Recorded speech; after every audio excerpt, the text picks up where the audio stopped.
you always have to learn from yourself, and you always have to be in touch with yourself to ask yourself, what's keeping me from being the best version of me possible?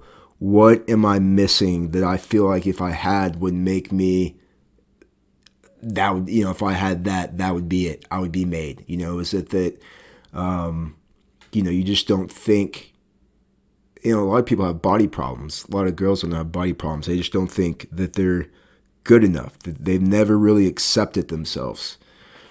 But if you think about it, there's a weird construct there that if you never believe you're good enough, you think that somehow that will motivate you to change. It'll motivate you to change your diet. It'll motivate you to go work out. It'll motivate you to do something different to get where you need to be. If you don't accept yourself and you're proving that you're not okay with yourself now, ultimately what that does though is it tells yourself that you're not enough, and then you begin to feel shitty about yourself and bad about yourself. And instead of motivating yourself to do what you need to do through negativity, by the way, you begin to believe those thoughts ultimately, and you won't do those things because you don't think you're worthy of it, and you begin to have low motivation and low self-worth. So the funny thing is that it's actually opposite. you can you can understand that you want to change and that you want things to be different and understand your goals, but at the same time fully accept yourself the way you are now. Because ultimately then you're more likely to do things for yourself. If someone that you don't really like that's obnoxious asks you to take them to the airport, are you more likely to take that person to the airport or someone that you love unconditionally and you accept? It's the person you love unconditionally and accept. And it's the same with yourself. If you try to force yourself to become something through negative feedback, you ultimately begin to believe those thoughts. And then before you know it, they're playing in your head on a feedback loop faster than you can deal with the problem, because your brain is amazingly fast and goes through things and processes information so fast. And so you'd be shocked to know that on any given day, you have way more negative thoughts than positive thoughts. The thoughts you think about yourself, the thoughts you think about your situations, the thought you think about the people around you. So the thing is, if you want change in life, you have to begin to change the narrative you're feeding yourself, because that ultimately dictates your beliefs, and your beliefs dictate your emotions, and your emotions dictate your reality. So if you want to change your reality, you have to change the things that you put into your head, and therefore challenge and break down the beliefs that you've constructed. And part of that is, it's not easy and it's not fun, but self-talk.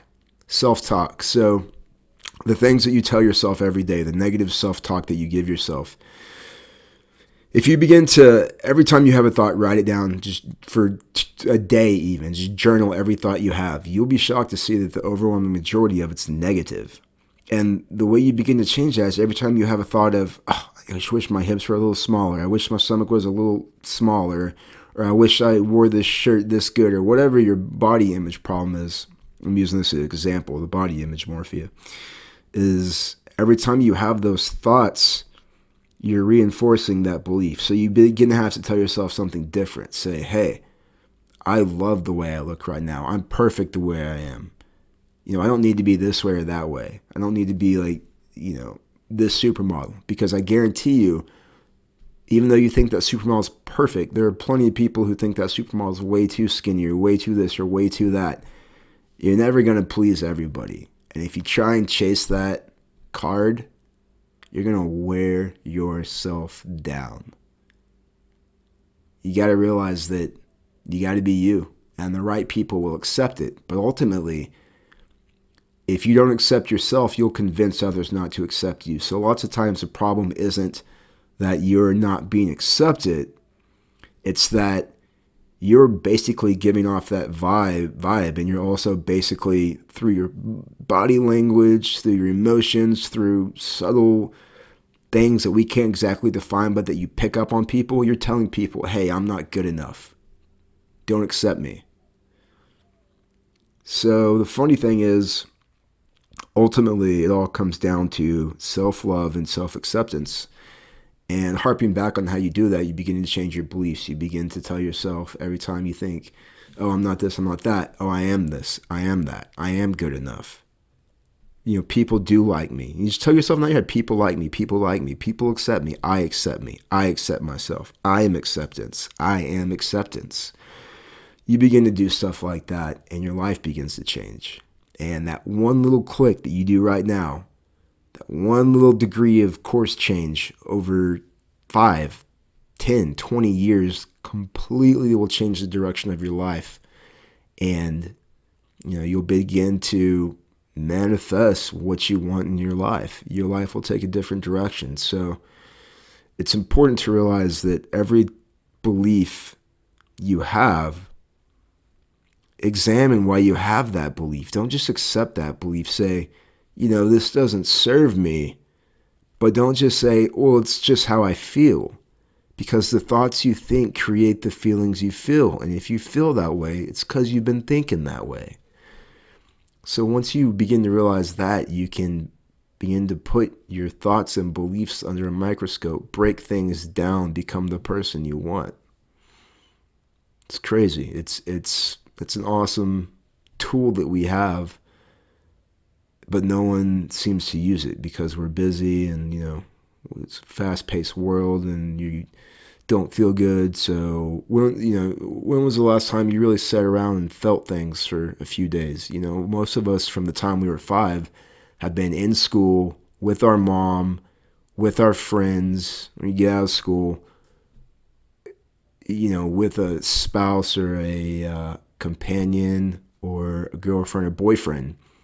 And you never have time to sit around and reflect because it's a crazy busy world we live in. There's really no downtime. It's this is that, this is that.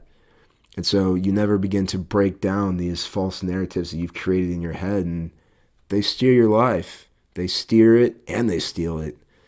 And it's unfortunate that you go into a psychiatrist because these thoughts have, and they've proven that the thoughts you think can change your biochemistry. I mean, look up Bruce Lipton.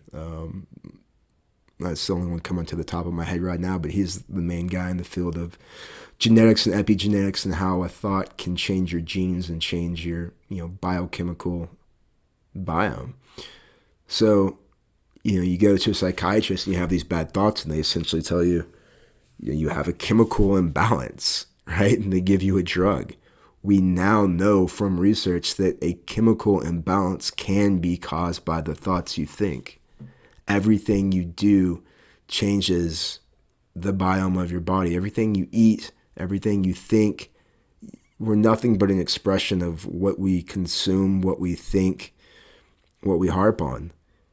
So you go into a psychiatrist and they give you that drug and they never ask you, hey, what's going on? What's something that goes through your head every day that just brings you down, that you wish you didn't have to deal with? What's your demon in the closet? What's your demon under the bed?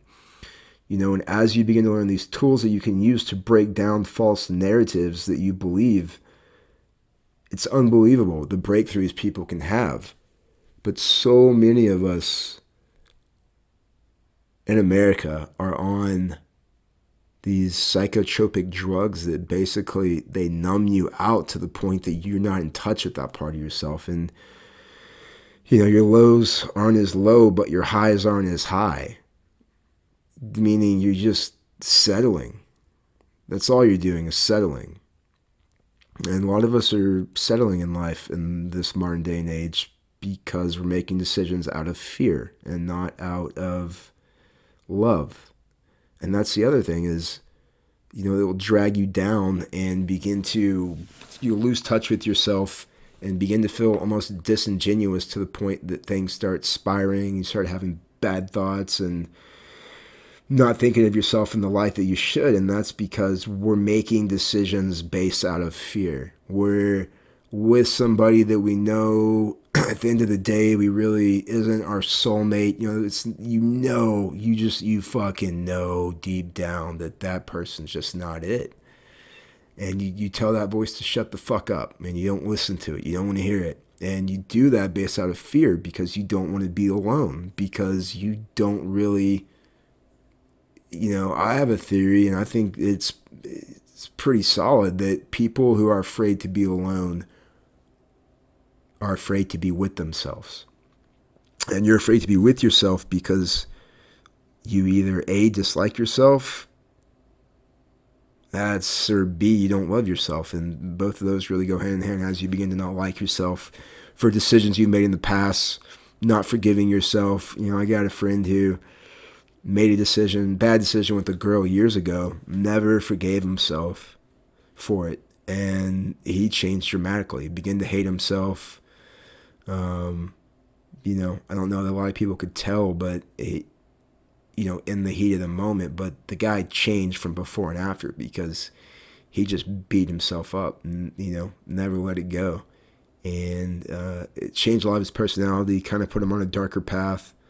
Kind of got a little more negative about everything, a little more cynical about everything, which ultimately leads to your point of view of life and not being as happy and fulfilled and is open and is, you're not flowing, you're fighting, you're trying to walk upstream, you're not floating.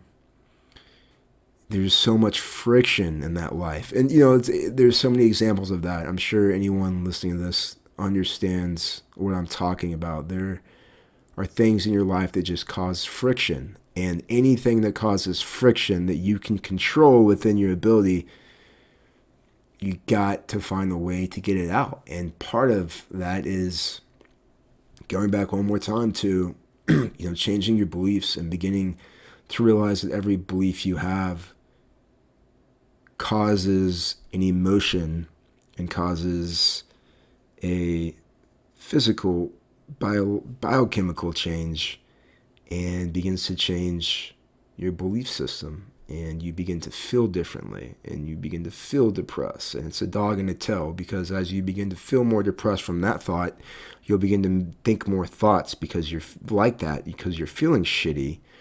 And, if you don't know how to break it down and don't know how to put it under a microscope, it'll rule you and it'll take you down a dark place. So in closing, wrapping this up, one of the most important things, one of the coolest feedback loops we have that, no one really talks about is if you feel a certain way, it's because you've been thinking a certain way. And if you don't want to feel that way, don't think that way. So if you begin to feel the way, it's kind of like your own ability to tell yourself, hey, you're feeling shitty. Why don't you look at your thoughts? What's going on that you're thinking that's causing this? As you begin to go, okay, I'm having these thoughts and these thoughts and these thoughts. Well, all you can do is tell yourself and begin to break down, be okay with that. It's okay that I'm having these thoughts right now. I validate them, but I'm not going to give them any more power. I'm not going to continue to have these thoughts.